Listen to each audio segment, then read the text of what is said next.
So, it is a very strange thing for me to be sitting here doing the what we call reminiscing in rhythm week after week. This is the 11th episode. My goodness, when this started, it seemed like 11 years ago, because when you're sitting around twiddling thumbs, waiting for you're not sure what, the only thing you can come up with is just peace be still. Let peace come into your soul and accept what's happening with the best possible attitude. I made up a word, I call it gratitude. Gratitude meaning be glad with all that we've had. That wasn't bad. Otherwise you're gonna be sad. Alright. So poetry is not my specialty. Piano playing is one of my specialties sometimes.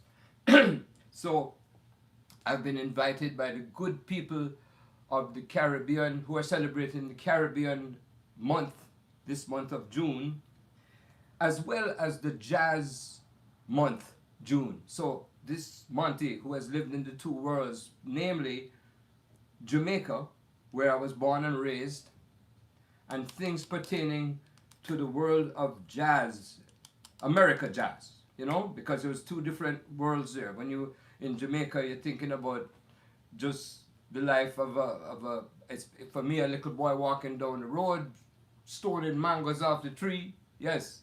And then I come to America, and the next thing you know, I'm playing music in a nightclub where late night people, I'm talking about the year 1961, end of 61, 62. I'm 17 years foolish. Foolish because you don't know much about the world and life, but you just like say, wow, what am I? It's like Stevie Wonder say, just like I pictured it. But I didn't picture nothing because I never really knew except from the movies. I used to see the movies at the Carib Theater. In Kingston, we had the movie theaters. The Carib, we had Tropical, we had Regal, we had Odeon, we had Gaiety, we had Globe, we had State movie theaters. Yes, and as a kid, I would go fantasize in the movie theaters. That's where I first heard music that thrilled me. Even the music behind the screen. I thought the band was behind the screen, the curtain. No, it was on the movie track. In fact, TCM, Turner Classic Movies, which gives a lot of pleasure to certain people who appreciate classic movies, you know, the films that through the decades. I'm one of those. I like today's movies, yes, but I'm a fan of the classic films, Humphrey Bogart and George Raft and all them great kind of people, right? And that's where I'd learn to talk a little more like this, because I see them in the cinema and they be talking like this, and I say, that's the way they speak in America. Yeah, I see the American films and I talk like that, you know, because by talking like that, I was one of those people, you know, I'd stand in front of the mirror and say, how you doing today, folks? Everything's fine, you know? But that's not really how I talk, you know? And then they had the English cinema, which was, the people were speaking more like this, you know? It's a very proper thing to speak like this, because you have to behave properly. I went to a school where they tried to, when you did something not proper, they caned you. You know, you bend over and say, Benno Alexander went back, 4 licks. Yeah, it happened to some of us, you know, and I think they outlawed that kind of phenomenon, right? So I call this little segment of the week, Saturday at 4 o'clock, Reminiscing in Rhythm. I like to also call it Monty's Big Mouth, or in Jamaica it's a mouth. I like to share my fantastic memories that who had a minimal education in school, but a heck of an education in life, in the world, because there were times when I was literally in a company and I didn't know it, of gangsters. People that were up to no good and they liked the piano player. Hey kid, play them notes in the piano. I like how you playing that piano, you know. So I had a life there in Miami, Florida when I came at 18 years old. And I found myself vibrating with a world that I had no idea except in the movies existed. So I was playing in all of these night places. So I also call this rambling, and I have all these articles around me as reminders so that I can ramble well. So it looks like chaos.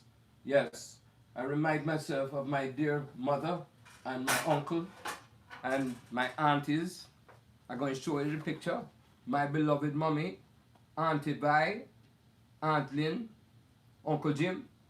Uncle Jim in the back. Uncle Jim was a rascal. He reminded me of Ray Brown. He looked like my friend, Mr. Ray Brown, the great jazz bass player. So anyway, that's the home crowd.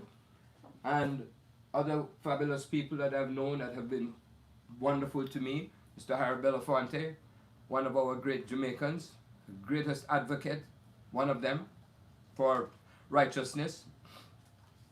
And you know, before I go any further, I have just one more person lamenting the state of America right now, because things have never really been great, and they're not great, and it's kind of maybe too late. But no, it ain't too late. It's never too late.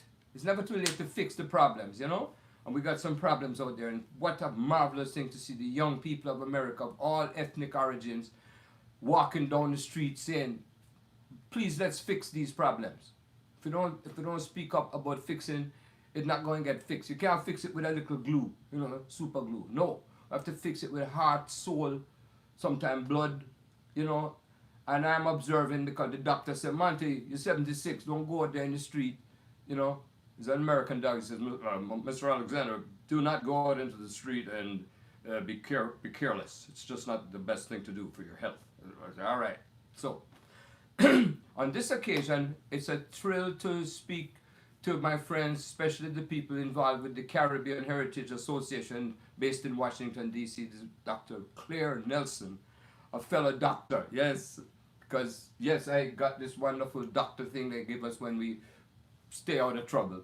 That's for me. I stayed out of trouble, so I received Commander of Distinction, put him on the piano. This Monty Alexander, CD, Commander of Distinction, and over here you have Mr. Alexander from the University of the West Indies, honorary doctorate in life, I guess, because I didn't do anything except play the piano. Before I go any further, I want to, let's see, involve a little music that I made that was recorded. One last thing, I personally, like all the people I know, are lamenting the trouble that's going on, and I think of this horrible incident that took the life of Mr. George Floyd in Minneapolis. And we pray and we hope for better days ahead.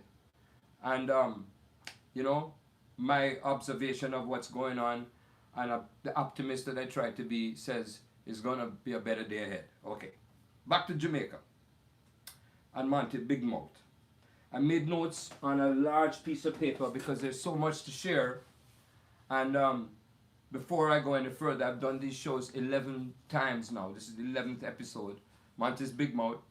And I didn't want to get any, what you call, donations, because I'm not playing and all my bookings were cancelled. Some said postponed. So I don't have any bookings of right now, but we believe, yes, booking's going to come back and I'll be able to get back on the piano. And maybe instead of playing for 2,000 people, it'll be, I don't know, 200 in certain venues. And if, instead of 200 people in a nightclub, it'll be 50. I don't know, which means less revenue. So those of us who are in the trade of music, and that's how we buy our victuals, we look forward to the good people of the public to, if they're of a mind to donate to those music artists, of which I'm one of them. So somebody convinced me we're going to have this thing called PayPal, and we're going to have this thing that I like to call Mango Fun, because I can get some mangoes, right? So I have not asked about it before. I want to be able to figure out a way to contribute to the Jazz Foundation of America, which is to help musicians who are in dire need after having tilled the soil with their talent over many, many years, that came to a point where they never realized there was something at the later years of their life called retirement money, pension money, funds to sustain their living and food. So yes, so funds for people like me to keep doing what we're doing, which is to twiddle the thumbs and wait, right? Now people say they enjoy when I ramble and I reminisce. I can reminisce about a beloved place called Kingston, Jamaica, where I grew up, went to school, and walked the streets of that lovely city, meeting valuable people that were true treasures of our community, among them the great musicians who befriended me. When I was already 14 years old, I was in the recording studio making music with people like Don Drummond, the great trombone player that was a big part of the whole ska sensation. Ska, which is a word somebody made up. You know, we used to play those rhythms on the piano. Like when they said, Monty, we want you to play the rhythm, and I had to go, oh, baby, make I love you today. Even if you don't love me today. This is the kind of beginning of ska.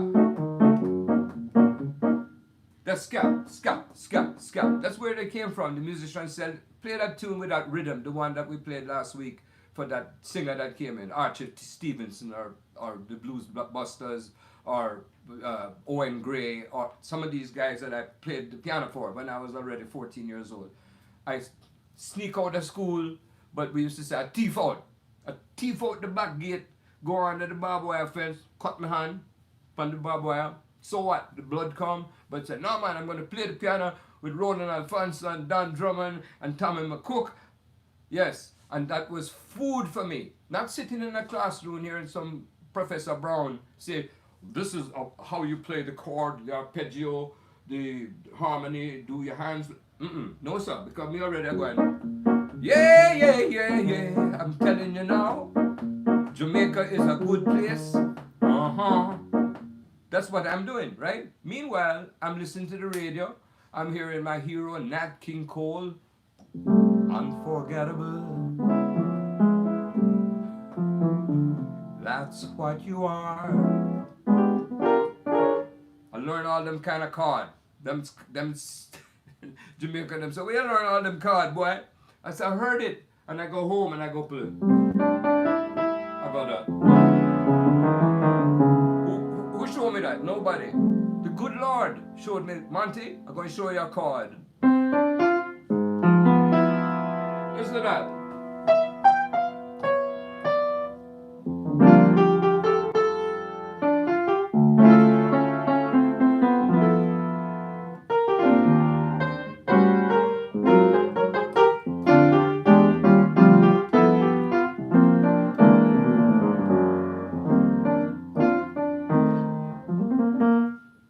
Unforgettable.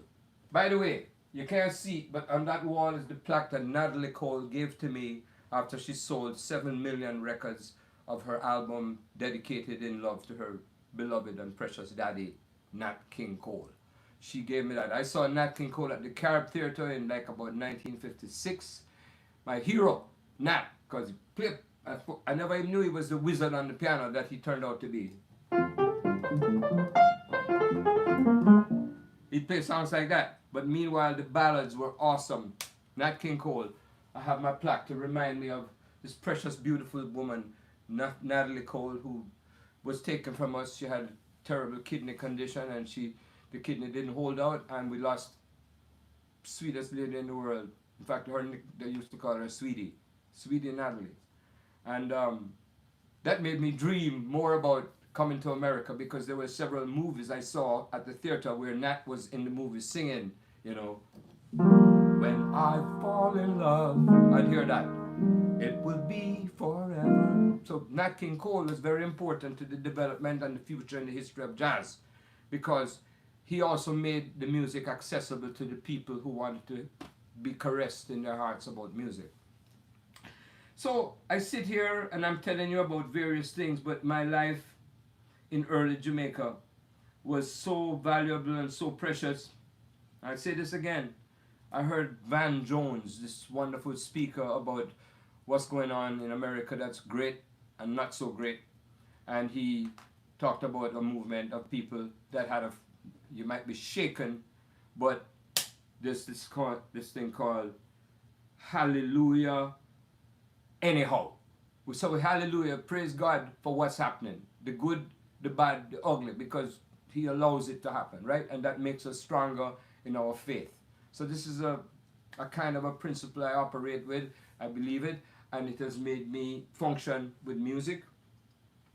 And I'm having beloved friends here, Mr. Michael Manley, Prime Minister of Jamaica, who did great things, and some people didn't approve, but hey, can't win them all, right? Mr. Manley, a big jazz lover. Michael would come to New York to go to the opera, right? He loved opera. But I hear somebody say, Michael gone to New York to hear the uproar. You want to hear the uproar. But guess what? After that, he come to the jazz club where I'm playing to hear me do some swinging. Okay? Mr. Manley. Mr. Bella. Here is a man I love very, very much. Not only because he was the master saxophone player from the Virgin Islands, a fellow West Indian, Mr. Sonny Rollins. We talk on the phone all the time. We never even talk about music. We just talk about life. And as a senior to me, he says to me, "Mine, don't forget, it's all good."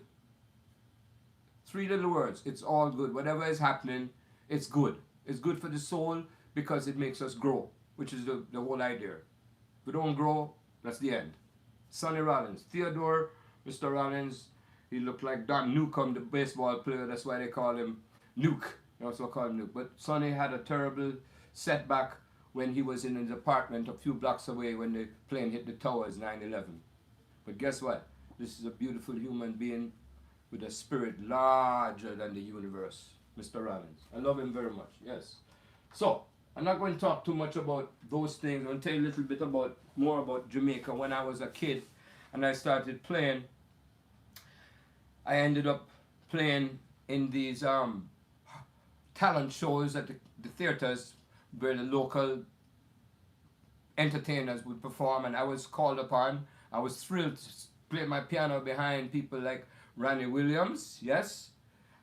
Count Prince Miller, he would sing Mule Train, like, Mule Train, and he would go, and everybody laughed because he'd do it, make you laugh because Count Prince Miller was a comedian as well. There was a comedy team called Bim and Bam, and they would tell you foolish stories, old-time Jamaican jokes, and people died stitches, And I was there performing with these artists, and that's how I grew, even on these stages that were mainly in front of the screen when they showed the movies. And I'm reminiscing, and I'm going to play you a little piece of music now. Well, anyhow, I'm going to play a little tune I made up some years ago. It's called Jamento, if I can remember it.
Stop. That's called Jamento, a combination of Jamaica and mento, which is the original rhythm of the island came from West Africa. Jamaicans call it mento music.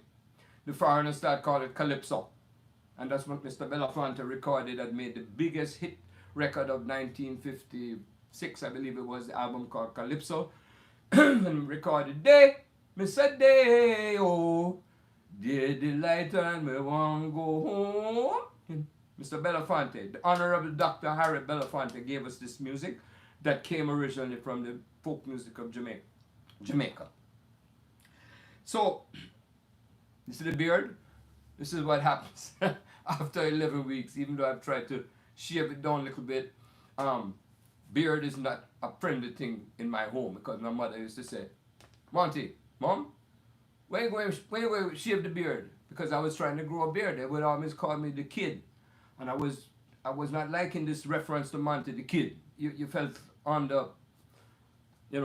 underneath when people say, "Hey kid," but I was kid because I had the baby face. So I started to grow the beard, and the beard made me look, hey, which she would say to me, "I don't like that beard." I said, "Why? What's wrong?" She said, "You look like a gangster, an outlaw. You look like an outlaw." I said, "I'm not no outlaw. I'm just trying to measure up to the older people who say kid." One time I was on a television show in the 60s.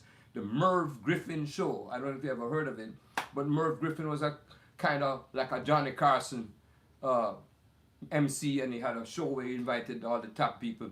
And one time, but purely by serendipity, he had me on the show 2 days in a row.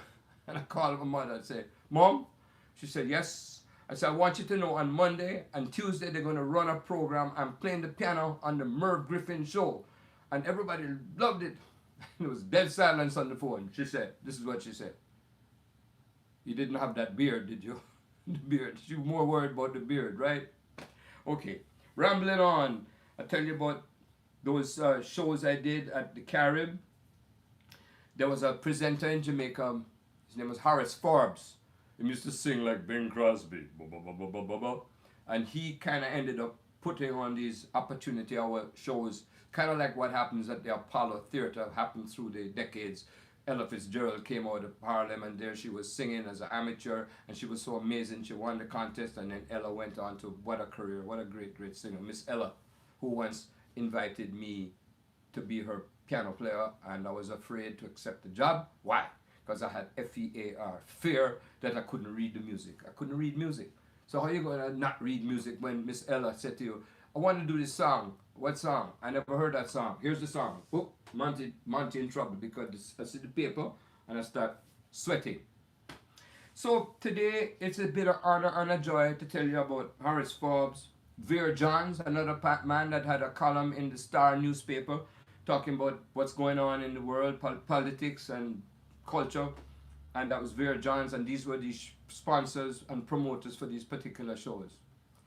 You know, I didn't even have any coffee today, and I'm rambling like a madman. But believe you me, this little fella here, Monty Alexander, I hold these vast, incredible memories that are part of what fueled my musical expression. Because all I had to do was think about being in the room with Duke Ellington, for example, and his kindness towards me. Duke was what a great gentleman, and what a character at the same time. He was a street cat, yes, and he was one of the guys, but at the same time he had that elegance. We used to call him Duke Elegance, yes, you know. And believe it or not, it's true, he was one of 4 people who wrote a letter on my behalf through another source that I should be able to stay in the United States of America. I got 4 sponsors. One of them was the great Duke Edward Kennedy Ellington. So, let's put it this way, ladies and gentlemen. I've been there, I've done that, and this is a lot about my Jamaican experience. And I played a little Jamaican song just now, a tune I wrote, Sip of Water, here's to you, cheers, thumbs up, Proust, all them words. Thank you, my dear. Now, Miss Claire Nelson, I'm honored to be on this program talking about Jamaica, which I could do so much more of. Walking the streets, going down to Crossroads, down to Constant Spring, the road going up the country, where you pass Ferry, and you're on the country road, you have to go past Spanish Town, and you go up Mount Diablo, and you cross over to the north coast, and you're near St. Anne's Bay, Ocho Rios, and this is where I would go as a youth, because the sweetest thing in my life was to go to the Jamaican seaside, and you would see sea grape by the sea, and the kind of foliage, you know that word? Foliage, the trees and the thing, and you see that, and you hear this quiet trade winds coming in your face. The breeze so sweet, it calm you, everything. It's a balm, it's a salve for your spirit, and that's what Jamaica did for me. When I think of Jamaica and what it provided, the old time calypso songs that I would go have my accordion and play with the musicians, was my real education. It was not a schoolroom. I never went to the school. I had a piano teacher, lady. I took a few lessons, and I was trying to play Bach, or one of those great gentlemen, you know, them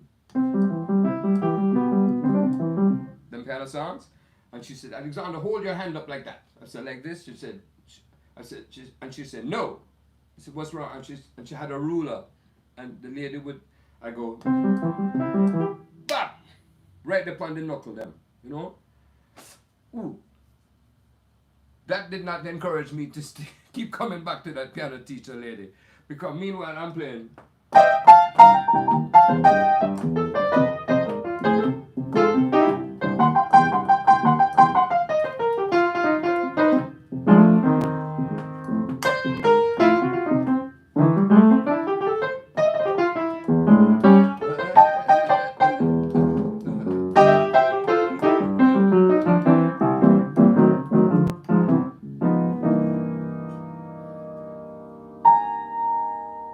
notes are good notes up on there. The elbow played those notes. So, as Providence would have it, I remember my mother said, Monty, Larry, my younger brother, we're going to America. What? This is the greatest present you could have given me. And this is in 1961. We packed up all our items that we could travel with. We got on the plane, fly from Kingston to Montego Bay on what was then British West Indies Airlines. Them days the British people were very much a part of what was going on in Jamaica. Independence came in 62, but like in 61, I remember things started to change because the people in the movie theater, before the movie started, they would play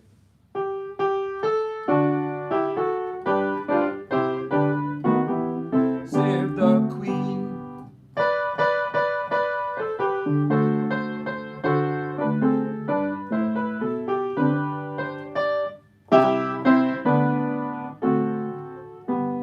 And everybody in the theater stand up. God save our gracious Queen, because that was the people that we were under their influence, let's put it. I don't remember bad incidents, but I remember a man in the movie theater said, man, me not gonna stand up for that woman there. So what? And I realized there was a movement of people saying we want to be our own people, independence. I remember that very moment when you could feel people say, English people nice and everything, but we want to be independent. And then came, you know,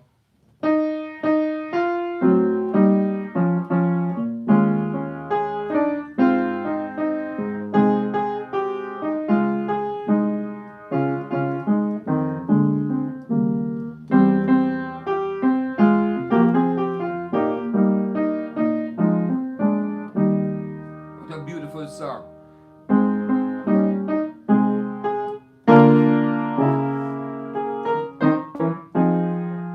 Jamaica, my home. That may not be the right words, but Land I love.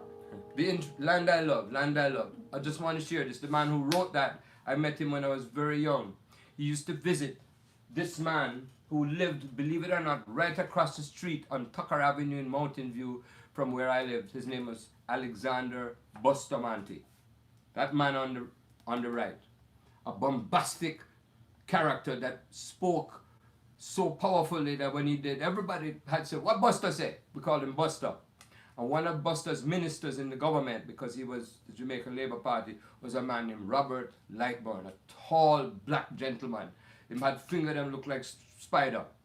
And I heard the piano from across the street where I was with my mother knew what the lady that was working with Bustamante as his assistant. She was Gladys Longbridge, and she became Lady Bustamante. They married. And when I heard that piano, there was this piano being played, you know, up and down the piano. I said, wow. And she banged on the gate, and they came to the gate. Gentleman came to the gate and said, yes, can I help you? I said, is Miss Longbridge here? Miss Gladys here? And she came to the gate, and she said, oh, May, my mother, so nice to see you. He said, Monty heard the piano, and he wants to see the man playing the piano. I must have been, I don't know, 8 years old. I said, sure. So we walked in the gate and into the living room, and there is Robert Lightburn playing the piano. Believe you me, this man could play the piano up and down. And I met Robert Lightburn, a wonderful gentleman, and he composed that melody. And he and a great member of the religion, the Anglican religion in Jamaica, Philip Sherlock, wrote the lyric, if I have it right. So it was Mr. Sherlock, Bishop Sherlock, and Robert Lightburn wrote Jamaica, Land I Love. That was the theme just now, and it replaced God Save the Queen. But we always respected that because the good things also came from England and some other things that we didn't love, right? So under all these influences I grew up, but mainly was music, because I also would go to the theater and sit there and watch my heroes on the screen. One of them, who I met eventually because he came to Jamaica, was a man that sang songs like this. When you're smiling, the whole world smiles at you.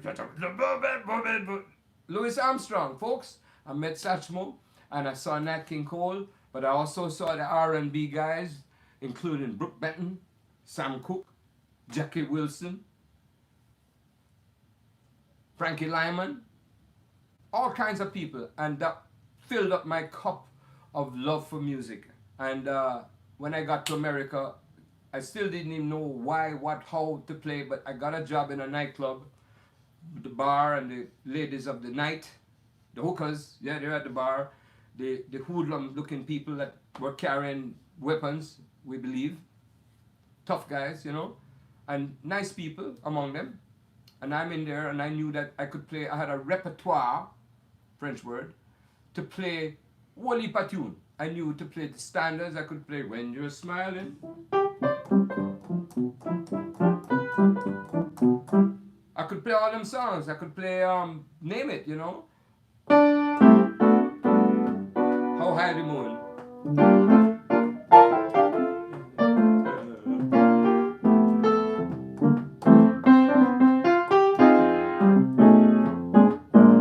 How High the Moon.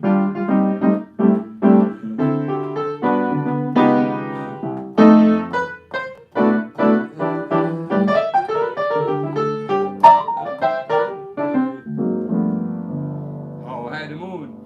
Songs like that. I had a lovely repertoire of songs, whole heap. And I had a bass player, and I was playing at this club, the Airliner Motel, right near the Miami airport. Then I played on the 79th Street Causeway at the Bonfire Restaurant, where you walked into a steakhouse and all you saw were guns.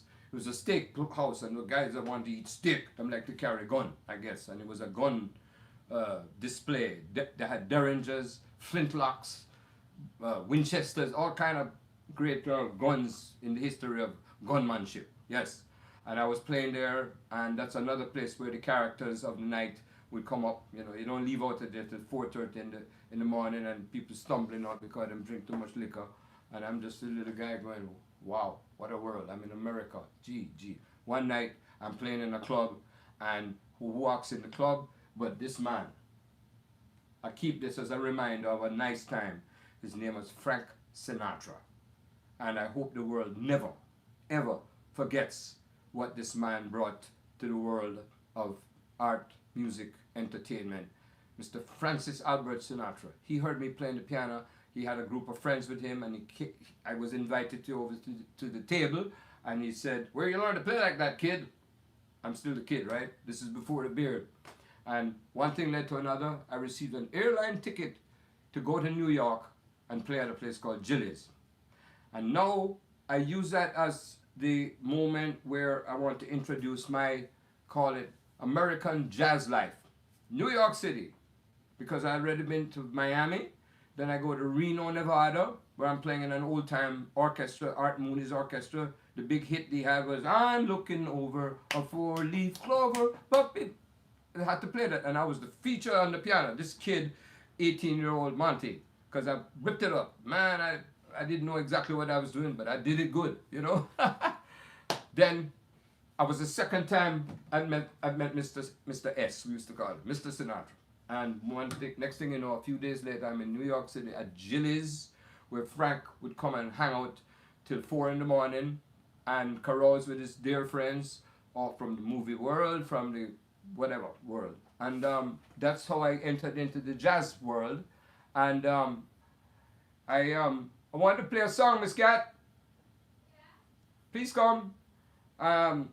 This is something that the jazz folks of today may be familiar with. And I'm asking you to come and play the song for me. What song? BGO. Oh. Yes. I want to play this a couple of times and ask you folks who are jazz lovers, who some people have embraced my offerings as a jazz, so-called jazz musician, because to me it's not jazz, it's just music on the piano. What do you play, Monty? You play jazz? No, I play piano. I play music. I play what I hear, what I like. Could be a folk song from Poland or a yodeling from Switzerland. I do that. It's all music. And this is something some of you may recognize. I'm going to play a couple times and ask you to say, have you ever heard this before? Hit it, my love.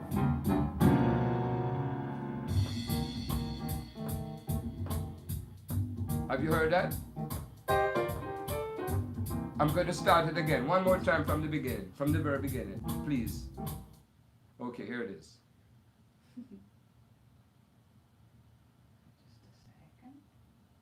We're waiting for a good reason, because this is a way for me to establish America.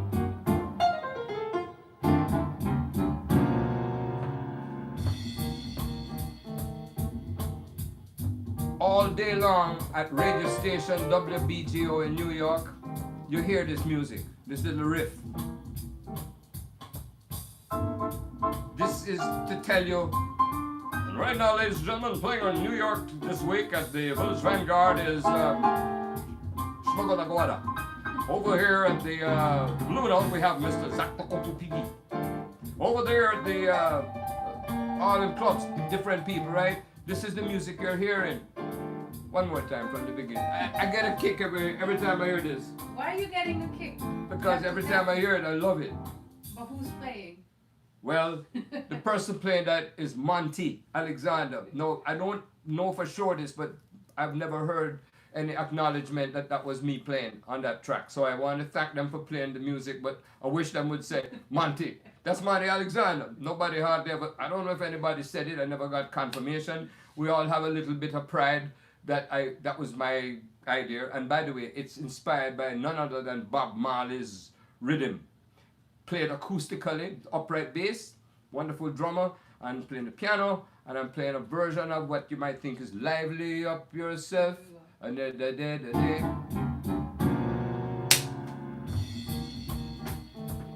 right now, ladies and gentlemen, at the Village Vanguard, we have Mr. Tom Gabodo. Who that? I just make up that name, you know? Okay. You got to liven up yourself. And don't be no drag. You know what I mean? So we're going to fade that down. WBGO, thank you for playing my record. And thank you for whether you said my name or not. That's alright. Okay. So, I want to tell you about a few musicians that I've been friendly with over the years, because this is more the side of me that celebrates the world of jazz and the beautiful people I've met along the way. Where's my grey jacket? It's behind you. Putting on my jacket because when you played in the jazz club, you had to put on a nice coat and don't go on too sporty. So, all right. Nice jacket. Yeah, this is a shirt. You know, this jacket came from Memphis, Tennessee. I was at that fabulous hotel down there, the Peabody, right? And that's where they have the little ducks in the lobby. And this is the town of Memphis where Al Green come from. B.B. King made his music there. But on the other side of things, they had a guy named Elvis, the Pelvis, Elvis Presley, who got his music from the black artists that came from the Big Mama Thornton. You know, it's all right, Mama, you know. He recorded these songs and they thought it was African-American singing. But it was Elvis Presley who had all this personality and charisma as a good-looking young man. And he changed the world. Well, in the lobby of that hotel is a store where they sell outrageous looking jackets, and that's where I got me a few jackets. So thank you, good people from the lobby of the Peabody Hotel. Peabody, I think. So I want to tell you about two amazing bass players. So now we're living in the jazz world. I left Jamaica in physical leaving, but not in my heart, right? So I'm in New York City, and I'm meeting the most wonderful human beings, just like the ones back in Jamaica. Because why? We all come to this place called the gift of music, which some people realize is a gift, and they look at it that way. And the people I had the opportunity to be around were just those people that accepted they had this gift, right? The heroes of music. And I played at Gilles, and I had the opportunity to work with all these great musicians that I would invite to come play with me there because I needed a good bass player, what I thought was a good bass player. Among them, I had a wonderful man from Brooklyn, Tommy Williams. Oh man, I had George Tucker, what a swinging cat. I had Julian Ewell. I had name it, so many greats. Ron Carter came and played with me. That's bass. Drums, I had Khalil Mahdi. I had Al Harewood, he was from Barbados. And I realized how many West Indians were in the jazz as I went. I mean, these famous musicians of the jazz world so many of them are of West Indian heritage. And I wanted to share this because it was the West Indians that brought a certain aspect to the music that made it never to be forgotten. And among them, a man who was greatly influenced by the West Indians was Thelonious Sphere Monk. Thelonious Monk grew up in Rocky Mount, Carolina, North Carolina. He came to New York when he was 5 years old. His mother and father brought him. He was just a kid. And they moved into an area which is not far from where Lincoln Center is now. It was called San Juan Hill. It was a rough area of people fighting in the street. But that's where a lot of West Indians had come from the islands, lived in this area. And Monk was very influenced he would hear the records being played and the radio being played, and he would hear the calypso music with the island rhythms. And I heard it and I noticed it, and that's why I made an album here, which is called Monty's Monk. I played Monk, right? It just came out. It's a vinyl record. People ask for when is the vinyl coming, and the vinyl, VINYL, LP, something we used to have in the old days, you know, records. And this is the record that is kind of special. People have really embraced it. And I brought up the subject that West Indians were a big part of this event. And I'm going to mention musicians who are looked upon with much admiration. And I'm going to read them off to you. Randy Weston, Jamaica and Panama. Wynton Kelly, a man I became really friendly with, the sweetest gentleman in the world. Boy, could swing that piano. Every note he played had a groove. You want to get up and dance. Wynton Kelly, which is why there's a young man right now telling great stories and doing great things named Wynton Marsalis, because his father, Ellis, who just left us sadly, Ellis passed on recently, and he was a fan of Wynton Kelly, and I know that's why he named his son Wynton. Right. So here is Randy Weston, the great master, kept his African roots intact. Wynton Kelly, a light-hearted soul who swung the piano like crazy, and I'll tell you more about him later. Sonny Rollins, my dear Mr. Rollins from the Virgin Islands. Guess what? Oscar Peterson.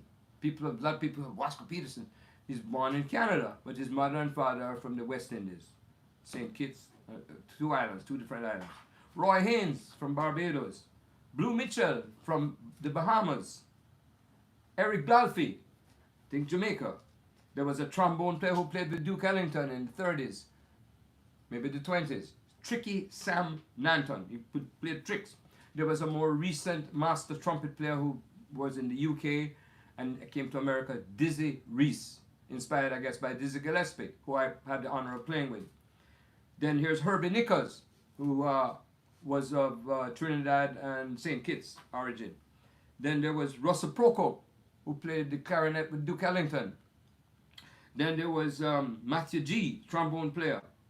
And here's somebody that nobody would think of. Carmen McRae. Miss Carmen McRae, who heard me sing on a club gig once, and she said, "Don't stop singing." I must have been singing okay. I always had trouble remembering words, but Carmen was my friend, and she liked to be very colorful when she spoke the English language, being a Jamaican lady. Arthur Taylor, swinging drummer. Elmo Hope, great piano player. Cecil Payne, baritone. Mickey Roca, my dear friend Mr. Roca from the Bahamas. Juan Tizal from Puerto Rico. He wrote Caravan, da da do do do dee do dee. Mal Waldron, Kenny Drew, these are all West Indians. Al Herwood, I told you about before. Arthur Edgehill, another drummer, the Barbadians, we say. Connie Kay, who played with Modern Jazz Quartet. Connie, I think it was Dominica. Gotta check that. Montserrat, that's where his people came from. As Cicely Tyson, by the way, the wonderful actress, she was from Nevis, I believe. Leonard Gaskin, a great bass player who played with Charlie Parker. Anyhow, I made that list to remind us all that the West Indians were a big part of the scene. But one thing I wanted to tell you, just like my mother told me, she said, "Monty," I said, "Mom, when you go out the house, don't talk like a Jamaican." Why not? Because if you talk like a Jamaican, then people might not accept you. So that was a problem we all suffered from, because our families came here having a sense of trepidation, you know, be careful, don't offend anybody, and don't let them know you're from the islands. They might not give you the respect that we all need to be better with ourselves. Okay, almost out of breath from talking so much. Monty, boy, a friend of mine said, Monty, man, you can talk. You know why? I'm filled with powerful memories of life and some danger too. So I'm also a survivor. I'm going to tell you about two musicians that I adored the memory of. Some of it had sad ramifications. One was the great bass player, Mr. Paul Chambers.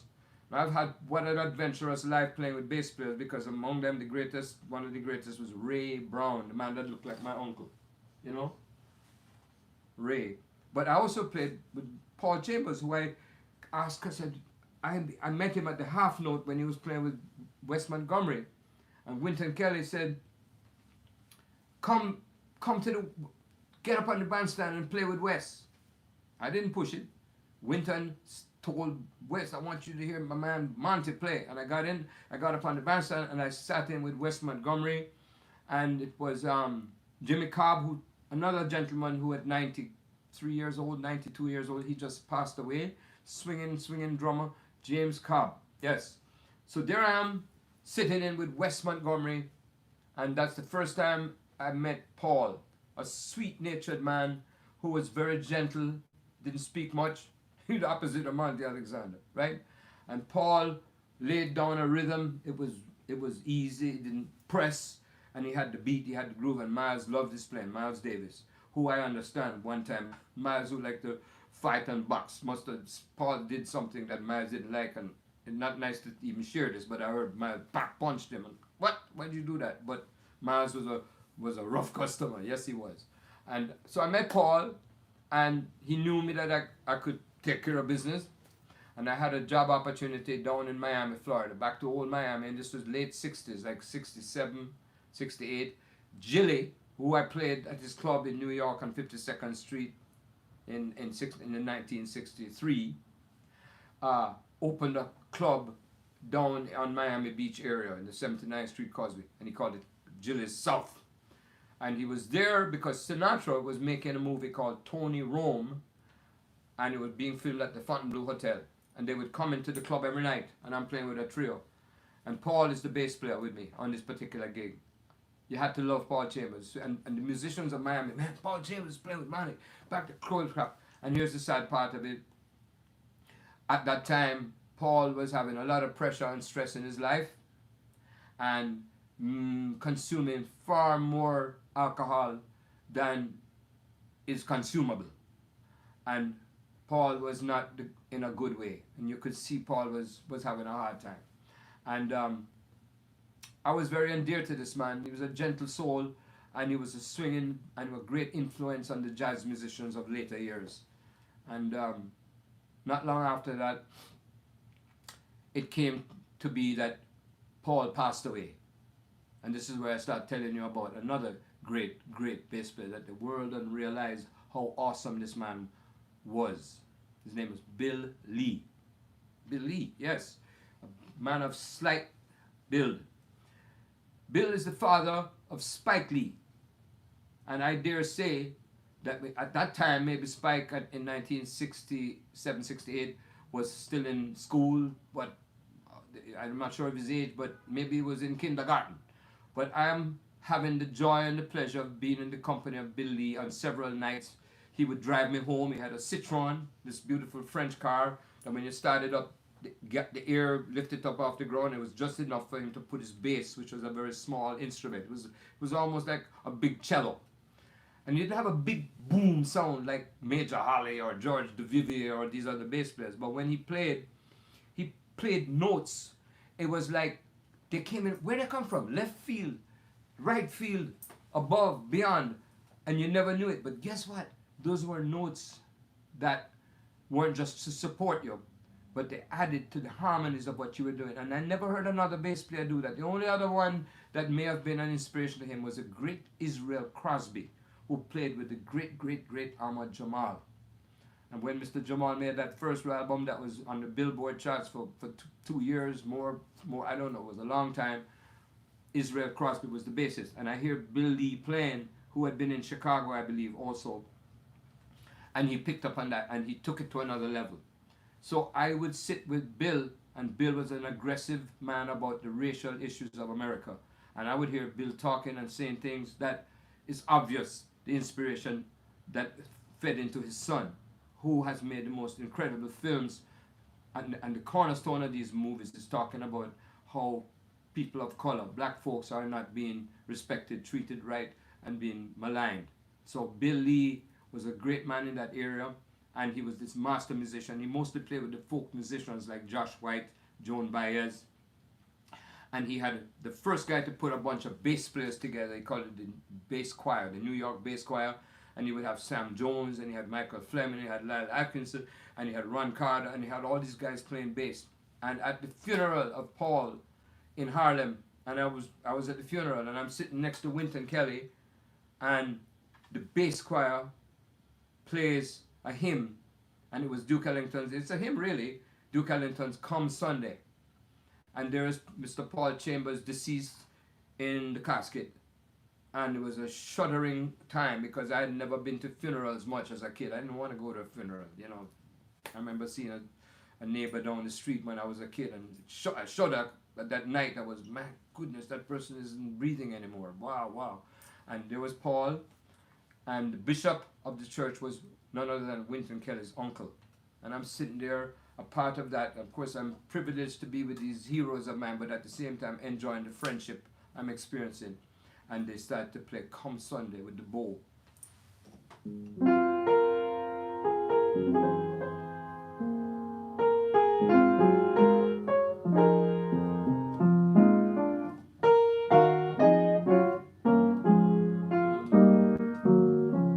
That's called "Come Sunday," written by the great Edward Kennedy, Duke Ellington. There was not one dry eye in that little church in Harlem to say goodbye to Paul. So Paul Chambers, and it was Bill Lee conducting and orchestrating. And you know, some of us musicians don't know what to do with ourselves when we're not making the music. And we fall into harm's way, substance abuse, whether it's alcohol or it's drugs. And I thank God that I never fell into those kind of behaviors because it was rampant. In early 60s, mid 60s, they were doing the cocaine was just coming in, snorting them, going, hey man, you gotta have some of this, man. What's that? And I remember friends of mine, one guy said, hey, man, you gotta have some of this. It'll put hair on your chest. I said, I don't want no hair on my chest, okay? So I remember well my dear friendship with Paul Chambers, Paul Dunbar, Lawrence Dunbar Chambers. He was from Detroit. He came to New York, and in no time he was embraced by the better musicians, and he ended up playing in the Miles Davis Quintet, which with Red Garland and Philly Joe Jones, and then later with Wynton Kelly, Jimmy Cobb, of course Coltrane and Cannonball Adderley. And I knew these people. These people were good to me. I was treated like, hey man, what's happening, little West Indian, you know, that type of thing. So I share that with you because our history is rich. And a lot of times you're not hearing the professors at the music schools sharing these things that are fascinating and interesting for students to know. Because it's the stories that fill the musical expression that give it more meaning. The real life stories, it's handed down. It's like something that the African legacy, people talk it, you know, there's a word, I forgot the word, but the storytelling legacy. The griot, see that? My worthy, blessed, beautiful co-pilot, Katarina, she's reminded me. So Bill, bless him, what a great musician Bill was, and he fell into the challenges of such things, and really sad to know. But he worked, I think his son had him writing music for the first few films that he made. And Spike Lee is a gift to the world. He's making sure that none of the jive gets by. And let's put it this way, ladies and gentlemen, I've talked a mile a minute today, and we have a song that Q&A. Before I do that, I want to play a song that's called it's about time going by, and inspired by a film that we all loved. Most of us, it was called Casablanca. The movie was starring Humphrey Bogart and Ingrid Bergman, and I had the audacity to record the song with my friend Arturo Sandoval, the great Cuban-born trumpeter. And Arturo plays a solo, and guess what? Monty's singing the song as time goes by, and it's gonna come up any second because the greatest disc jockey in town, Katerina, is going to spin the song, and it's called As Time Goes. Hey. As time goes by. This is the 11th episode of Monty's Reminiscing / Monty Big Mouth. What a joy to be with you today. You must remember this. A kiss is still a kiss. A kiss is still a kiss. A sigh is just a sigh. A sigh is just a sigh. The fundamental. The fundamental things apply as time goes by.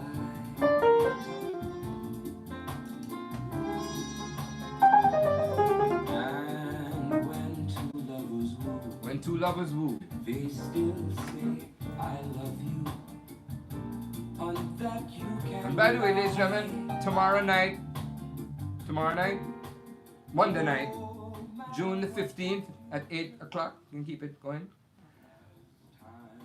I am on the TCM cable channel, Turner Classic Movies, that plays all the classic films. And I'm talking a mile a minute, like now, but more sensible. Talking about movies that I saw that had jazz elements in them. So it's Monty Alexander and Eddie Muller who does the program on TCM at 8 p.m. Monday, June the 15th, talking about jazz in the film, or the jazz life, the life of the musician.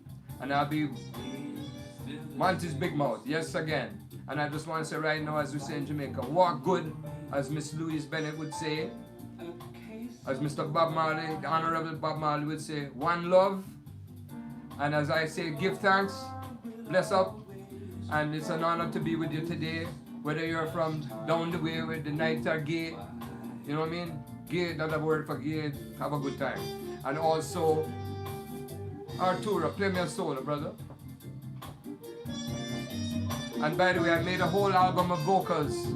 I had the audacity to record a whole, musicians not supposed to sing, but hey, why not? So I got all these songs coming out on a record that we're gonna release at some point when the releasing is sensible. And you will hear Monty singing like he's now. And listen to this trumpet player. He was a disciple of Dizzy Gillespie. He's a disciple of Dizzy. Whenever I say Arturo, we start to invoke the name of Dizzy, who embraced the whole scene of music out of Cuba especially. And he met Arturo in the early days and sponsored him and put his hand on his head and said, you got the goods for Arturo. Moonlight and love songs. And I just say one more time, enough of Monty Alexander. I'm signing off. I love talking and telling stories. They're all true. Yes, I can tell you stories coming and going because my brain retained very well. And in the future we're going to have songs. In fact, I have this beautiful #1 friend in my life, Katerina, is one of my favorite vocalists. She sings the French songs, Edith Piaf. She sings the Italian, Neapolitan songs and Sicilian songs. Perfect, because that's what she is. But also, she sings them Sarah Vaughan songs, she sings them Ella songs, she sings them Stevie Wonder songs, she sings the Bob Marley songs. And one day I'm going to put a handcuff and say, you got to sing, come and sing a song. What do you think, Miss Cat? Thank you for your wonderful engineering and whatever you call this thing. Posting. I don't know. Posting is where you got post office, right? I do that too. That's a dizzy moment there.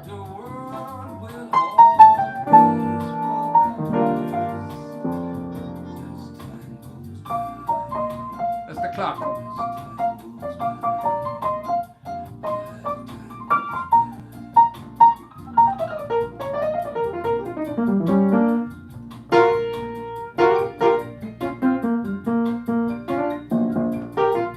Riddim, baby. As time goes by, everybody be careful, be safe, do the right thing, like Spike said. Do the right thing. Think the good thoughts. Stay positive, and we're going to overcome this difficult period of challenge. Mr. Virus will not win. Go ahead.